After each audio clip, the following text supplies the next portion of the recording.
বলো তো ধনুশ্রী, কয়টি 5 টাকার নোটে 50 টাকা হয়? 10। বাহ, গুড, ঠিক বলেছো। এবার তুমি বলো তো, একটি চামচের যদি 2 টাকা হয়, তাহলে 5টা চামচের কয় টাকা হবে? দাঁড়াও দাদু ভাই, 10। ঠিক বলেছো, একটা চামচের দাম 2 টাকা হলে 5টা চামচের দাম 10 টাকা হবে, একদম ঠিক। তোমার নাম কি? আয়ুষ। আয়ুষ। তোমার স্কুলের নাম কি? সিনিয়র্স। তুমি কোন ক্লাসে পড়ো? 1। বাহ, একদম ঠিক বলেছো। এবার বলো তো ধনুশ্রী, 100 টাকার নোটে কয়টা শূন্য থাকে? 2টি। হুম, একদম ঠিক বলেছো। তোমার স্কুলের নাম কি? সাদা শিশু তীর্থ। তুমি কোন ক্লাসে পড়ো?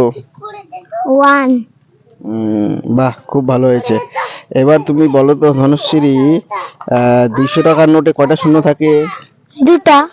বাহ, একদম ঠিক বলেছো। আয়ুষ, তোমার বাড়ি কোথায়? বামুয়া। বাহ, গুড।